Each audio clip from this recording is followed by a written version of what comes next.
Hello world, what's up? So, first of all, let's just start off with I'm great, I'm fantastic. Like, there's no need to worry about me, aside from the fact that, I'm worried about all of you. I'm a little bit worried because, okay, there's several reasons, and every individual is unique, but overall, the general,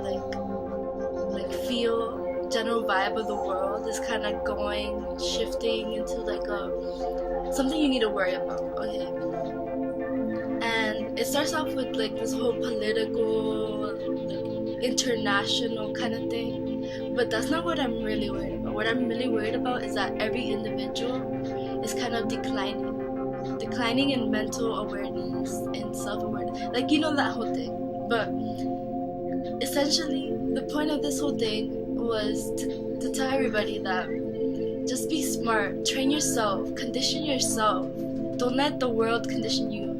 Don't let the radio condition you. Don't let the TV or even YouTube, because YouTube is very big on trying to mind control people. But don't let that happen. Listen to the people around you. Have real conversations, find out what people are thinking about, what's people's worries, what's people fear, what are people fearing, Most of the people that I've talked to in the recent months have just told me that their true feelings are about, how can I say this in a general sense? They feel very overwhelmed by the stress that they feel.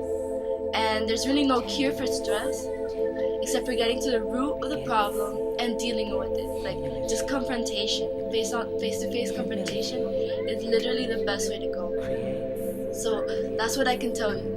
And let me tell you that nothing in this world is bigger than what we have. Our power as human beings in this world is the most beautiful thing that I can't even put into words. I can't even describe. Because once you get a feeling of the world to kind of be able to talk about stuff like that, you kind of see through all the fake things that society wants to give to you. I don't have a job, I have no source of income, I'm living off the land, and I'm perfectly at peace. And people don't realize that it's not about being wealthy as in monetary possessions. It's about being wealthy in creating your personal abundance. If you have the potential to create your own abundance, then there's nothing that can stop you. The people that you can meet, the people that you can talk to are your guides. Think of every person you meet as a teacher, in a spiritual sense, or even take off the spirituality from it and look at it in an objective point of view. Every person has something that you don't have, whether it's knowledge, beauty, wealth, anything. People have something you don't have. So the point of meeting a certain person at a certain space and time is about what they could teach you. What is their impact on you? What is my impact on you? And your impact on me is what I really am concerned about, because all I care about is really health. That's what I'm really about. Health, happiness, health, wealth, and wisdom is my motto. I write every day on my little notebook over here. What will bring me greater happiness, health, wealth, and wisdom? And so far, man, if I'm gonna be honest, I have no needs, no desires for worldly stuff. But I know how to get what I want. Let's just leave it at that. So, essentially, my lesson of the day, I guess, is to make sure that everybody knows that everybody in the world is capable of teaching you something.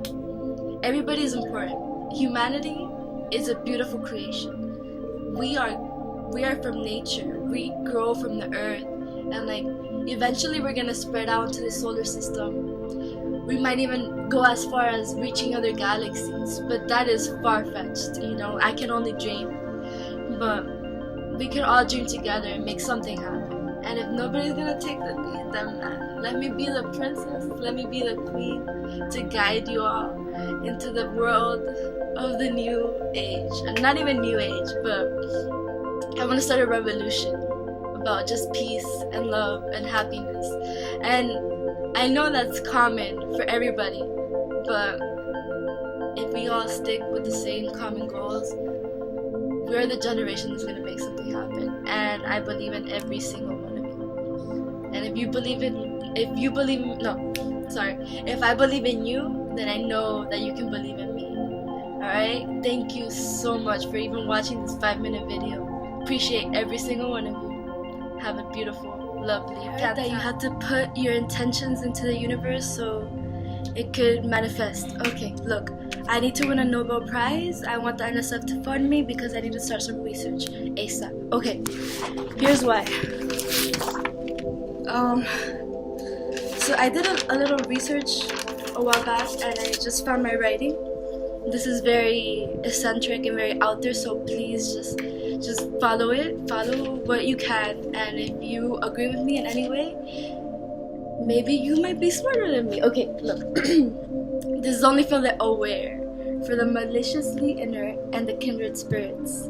There's something funny about the predictable patterns of nature, and we can all relate. The calm before the storm, the feeling before the action, the consequence of the sequence. At this point in modern era, if you are ignorant of the synchronicity found within nature, weather, behavior, and numbers, then it is purely within your own reason. Not only are we currently 16 years into the new millennium. Sorry, I have like a speech. Like I'm so excited. Like I want to just get it all out. Okay.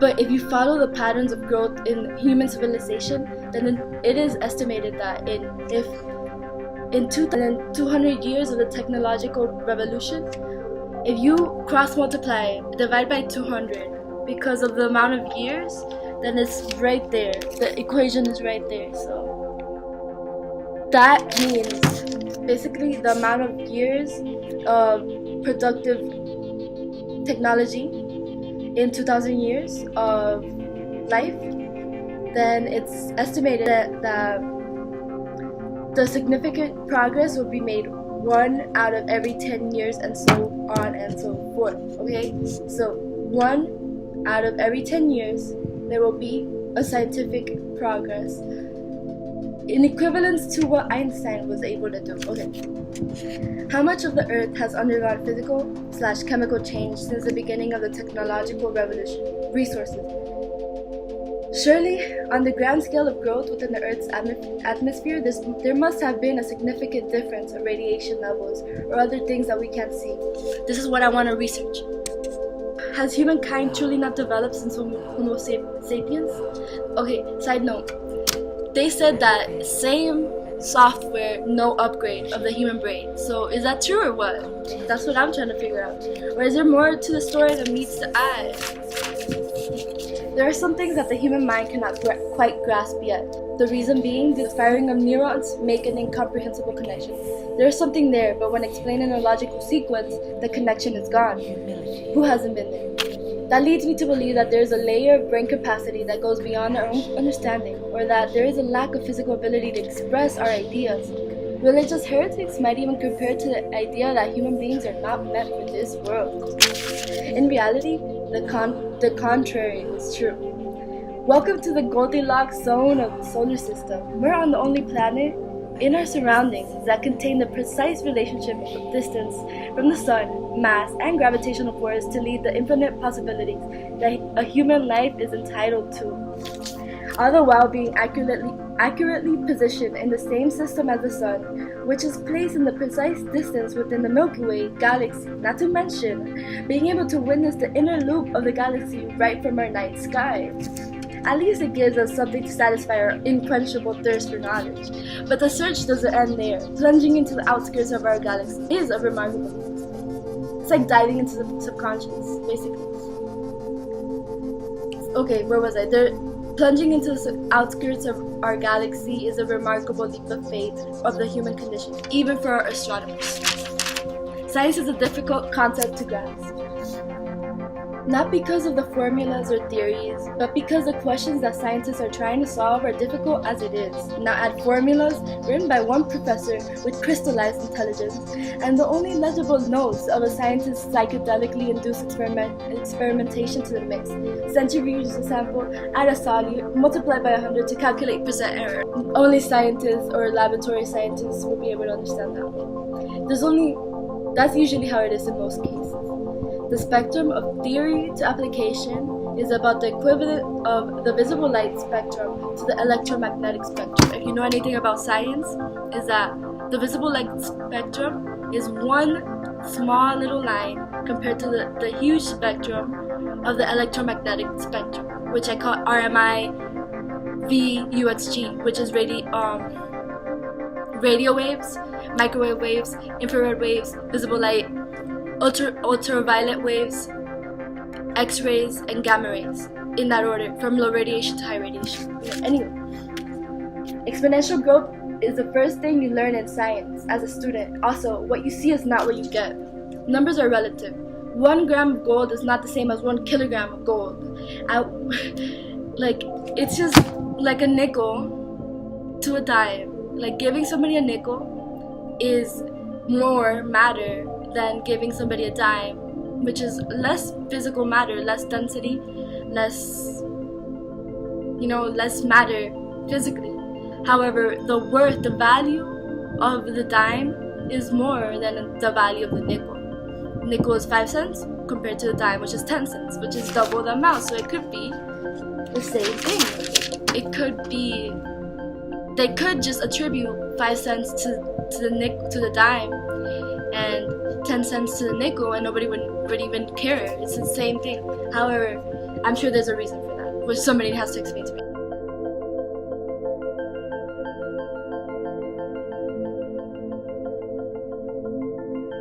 Anyway, back to the writing. Neurotransmitters in the brain cause the effects of many external factors. For example, serotonin. It receives information from the outside world for the brain to activate the neurotransmitters. There could be an unknown and undiscovered neurotransmitter in the brain or any part of the body for that matter. The speculated neurotransmitter might be capable of amazing properties that unlock even more of the human potential. So, neurotransmitters in the brain, receptors there might be more receptors than we are able to identify, and it might even create a different generation of the brain. Like it might create different pathways of neurotransmitters, of neurons. My bad. I'm sorry. Okay. Anyway, what could this mean for the evolution of the human race, or the Earth for that matter? I know for a fact that oxygen gas combusts many biological mechanisms. Our lungs are especially capacitated to receive oxygen gas and create a chemical reaction within our respiratory system. We have to uncover the central nervous system and try to hit a nerve. If you don't get that, then try to learn about the central nervous system. Central nervous system is basically the spinal cord. So the spinal cord, you hit a nerve in the spinal cord and it creates a physical change in your reality, right? So without synthetic mechanism, purely biological, because we have to try to hit a nerve without synthetic mechanisms, purely biological, simply because biology repairs and heals itself, and adding synthetic elements to the body does not necessarily promote healthy growth. So that's obvious. You can't add synthetic chemicals to the body and expect it to heal itself. As we all know, there's 7 types of intelligence by Gardner, and I am basing my types of intelligence through Gardner, but there's different theories on this. So linguistic, logic, kinesthetic, spatial, musical, interpersonal, intrapersonal. So those are the 7 types. So I relate them to the 5 senses in this part. There are many other similar theories upon which one tries to adopt a new definition of intelligence. However, they do not fully capture the true essence of the human intelligence. It merely touches the surface. Look, if I were to propose a true definition of intelligence, it would be as follows. Based on the human biology, there are only so many spheres of acquiring knowledge. Let's begin with the 5 senses. 2 eyes, 2 ears, 2 nostrils, and 1 tongue. That's 7. If you can't count properly. 1, 2, 3, 4, 5, 6, 7. Bam. Okay. Where was I? The way in which our eyes acquire any sensory information from the outside world to judge the aptitude of which the human brain gathers the information, as well as the relay of the information. The magnitude of sensory input combined with the magnitude of sensory output and any combination of the two. That means that the spectrum falls between the input, output, and then the combination. So that's a little bit more, and I should elaborate more on that eventually. Every single sense can retain and relay information. It merely depends on the magnitude and combination of the brain's ability to manipulate these elements. On to the next. This is the last page, but it's basically like the pathway. It's opening up into how we could research, how the research would come about, right? DNA could speak the universal language of music, for all we truly know about DNA and its function. The scales and keys may be parallel to letters and pairs, respectively. I do the air quotes because respectively is such a common author thing, such a common writer thing that I don't like to make fun of it. It's like poking fun, but only I understand that. I'm crazy. So the rhythm and strum could correspond to configurations of the helices of the DNA, and the chords could be synonymous to every protein, every amino acid, and every mutation that DNA has ever affected. Not to mention the photon emission that corresponds to a particular wavelength that could be measured in nanometers. Wouldn't they too be parallel to the wavelength of the sound waves emitted from the instruments used to project such timeless melodies? Aren't they one and the same too? Okay. Blindness doesn't come from the eye's failure to retain information from the visible light spectrum. It stems from ignorance to the full spectrum of waves that flow around in our atmosphere. If it is true, our fallacy is subjected to only being keen to the receptors of our five senses. But it is also true that we have failed to recognize the world of receptors we live in. The ecosphere is full of receptors that humans can learn to grasp. There is much knowledge that is left undiscovered. Too many holes in current knowledge. This is the beginning of the quest. Okay, today, I got inspired by the sun to write this. It's only one little introduction, but it's a good introduction nonetheless, and I'm gonna read it to the world. The plan is to bring to fruition what all humans have desired since the start of man: union. However, unity in itself is simply not enough. A second component includes arranging the man-made installation of language into an all-encompassing, systematic approach to communication and understanding. So it begins, the start of consciousness, from the base pairs of DNA to the human body, to the solar system, and beyond.